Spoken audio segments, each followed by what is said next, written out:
Hey guys, I'm Chewy Mew, but my real name is Eric, and welcome back to another Chewy Mew review, where I basically review my Spider-Man figures and other stuff I want to review. In the previous review, we took a look at the Demo Goblin, the Spider-Man Origins Demo Goblin by Hasbro. It's actually a re-release and a repaint of the Spider-Man Classics Hobgoblin. Same sculpt, same everything, just they painted it to be Demo Goblin colors instead of the orange and baby blue of the Hobgoblin. Either way, put them back on the shelf, and today we're taking a look at another Sam Raimi Spider-Man movie villain, or character, it's a villain, and that is the Green Goblin. And I think I actually showed it in the previous review, and he comes with a glider. So this Green Goblin, the Spider-Man Classic the movie figure, the superposable Green Goblin, I actually gave him this glider because unfortunately I was a dumb kid. I lost his glider. I think it broke and then I lost it or something. And so because this figure, to me, this is a better figure than this one, I gave him the glider, which originally you would move this around. Actually, on the back there's this lever. You would move this lever around, and when you moved it this way, it would shoot a pumpkin bomb out of here. When you moved it this way, that pumpkin bomb would fire. Pumpkin bomb is kind of stuck in there. I don't know why, but it's stuck. Also, it has a handle here, like a gun kind of handle that you would hold in one hand, and then you would move this with the thumb, and it would move the glider, and the pumpkin bombs would shoot out. On mine, they don't shoot out anymore because that's stuck, and I lost this one, I think. Either way, let's open this back up. Also put these little sticky glue dots on here to make this guy stick to it.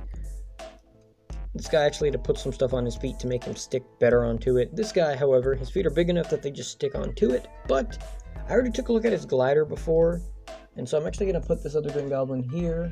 I know that belongs to this guy, but, well, I already reviewed that figure in the glider, so let's take a look at this guy. So this guy, I think I got it at a yard sale, I want to say. I don't think I bought it new. Actually, no, I bought this new, I think. I don't know if I bought it new or because I know I have the box for it somewhere. I don't know where it is, probably like up in the attic or something. I have the box for him though.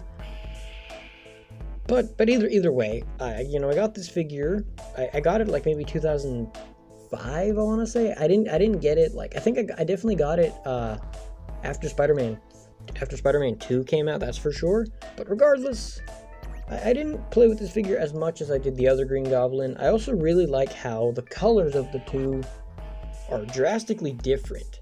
Like, sometimes in the movie he looked this color, other times he looked this color. Like in the nighttime shots, he looked closer to this color, and even in the final fight, his suit looks really dark. But in the scenes in the day, like the Unity Day Festival fight, his suit looks closer to this color. Actually, looking at the two, I kind of prefer this color.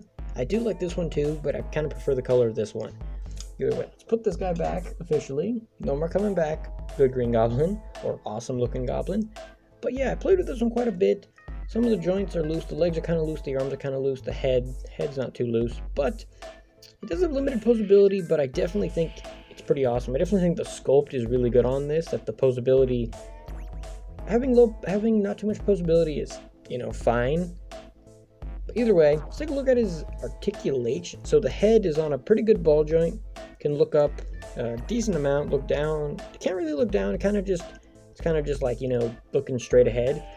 The head tilts to his right better than it does to the left. The head rotates all the way around, which a human couldn't do, but a figure totally can. He has a rotation here in the waist, which when you rotate it, it gets really weird when he's like that. That's really weird, because the way they made his waist is that when you have these completely lined up, have the pelvis line up with the chest, the torso, the abs here and stuff, get kind of messed up because it's supposed to be kind of angled like that.